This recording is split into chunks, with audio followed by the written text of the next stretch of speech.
Hello and welcome to SEO is Not That Hard. I'm your host, Ed Dawson, the founder of keywordspeopleuse.com, the solution to finding the questions people ask online. In today's episode, I'm going to talk about the next steps in the Google quality rating process, the wider website and content creators.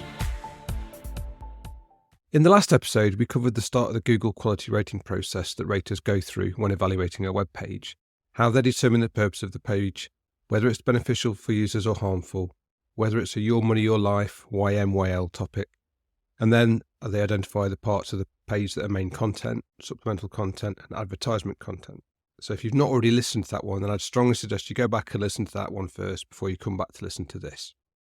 Now, let's look at the next steps in the rater process, which are understanding the website the web page belongs to as a whole, and determining who created the content of the web page. Okay, so we're still in the point of the process where the rater is still just collating information about the web page and the website that they've been asked to rate. They've not specifically been asked to give a rating yet. They're still in the information gathering stage. So they've obviously, the last episode we covered how they looked at the web page. Now they've been asked to look at the actual website as a whole, because obviously a web page exists as part of a website, so it's important to learn about the actual website that it's on and see how that page works in context on the website. This is important because some of the criteria in the page quality rating are based on the rater's understanding of the website that the page belongs to. There are 3 steps in this process. Step 1 is find out who is responsible for the website. Step 2 is who created the content on the page itself.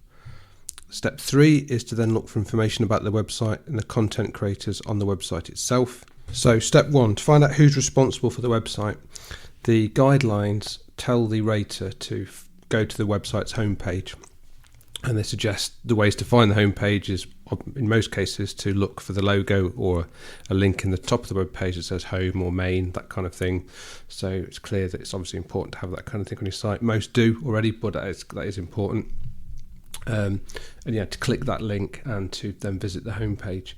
They do give instructions on how to find a homepage if you can't find such a link, and they say that sites can still be high quality if it's not obviously easy how to get back to the homepage.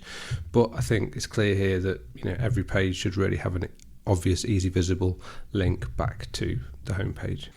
So once they've found the homepage, the next question they're told to ask themselves is who is responsible for the website and who created the content on the page they're evaluating. Now, who doesn't have to be a specific person. That's a mistake that a lot of people make, that they think it needs to be a person. It can be an individual, it can be a company, business, organisation, government agency, any kind of organisation. Someone or something has to be responsible, so it doesn't have to be a person. In some cases it might make sense for it to be a person, but in other cases not.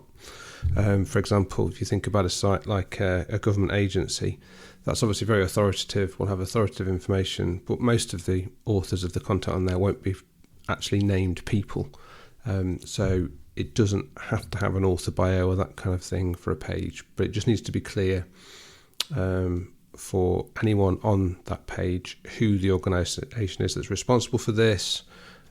The types of pages that the raters sort of pointed at to try and find this information are pages like contact us, about pages, official blogs, those kind of things. So it's clear that it's obviously very important on any site to have those kind of pages. Raters are then asked to work out who was created the main content on the page that they're evaluating. And there's multiple scenarios for this, because the website owner and the content creator might not be the same people. So, for example, in some cases, the website owner may have created the page and also much of the main content on the page. So this will be things like home pages. It could be pages like on a e-commerce site where it's a product page where there's no obvious author. So that's still the website owner is the main content creator, and that's quite normal to have. Another case could be the website owner created the page, but the main content is produced by authors or other content creators that the website identifies. So this could be like a newspaper opinion piece or a magazine article written by a specific journalist or scientific journals, that kind of thing, where it's important that a single person is named. But you might notice on other pages on news websites, more sort of common articles, they might not have an actual named author, and that's fine. Next example is the web page consists of social media posts from a single account that represents an individual content creator or organisation. So that's where you're on a social network, but you're posting as a particular person. And then the fourth one is a web page is created by multiple users engaging in discussion or posting on social media. So like a Reddit type thing or a big discussion on Facebook where there's multiple people. So there's not necessarily a single creator. And again, that's normal. And those creators on sites like that may only be identified by aliases or usernames. So even though they're not related to specific people that you can sort of track back to, that's considered as absolutely normal. And with all the Reddit posts appearing recently higher up in the SERPs, then you can see that's obviously something that they're happy with. So the third part is now to look at the ways which a user can communicate with a website. So there's many reasons people might want to contact a website. They might want to report a problem with this website. They might want to ask for content to be removed. They might need to get customer service. It very much depends upon the type of site that you are that will determine what level of information you need to give. So, for example, sites that handle money, such as e-commerce, banks, credit card companies, that kind of thing, they're going to have to provide an awful lot more information about how to contact the website, how to get customer service, because obviously that's very YMYL. Where money's involved, people need to be able to get in contact with someone if there's an issue. For shopping websites, they specifically say there's going to be some extra checks, such as policies on payment, exchanges and returns, and they suggest that the place to look for this might be a page listed like customer service. Other websites, they will need far fewer details and less contact information. So if it's just a humour website, they might not need the level of detailed information that you'd expect from a bank. But I think they still want there to be some kind of mechanism for feedback or contact to be made. They also give examples of where a site user might want to be anonymous or a certain level of anonymity, such as a personal website where there's no real reason for them to be giving out physical addresses or phone numbers or necessarily real names. They also explicitly state that if it's a site with a lot of user-generated content, then authors of that user-generated content are allowed to identify themselves with an alias or a username only. So again, in that case, there's not going to be any direct link back to a real person, and that's quite normal. We're almost at the point now where ratings will actually start to be made.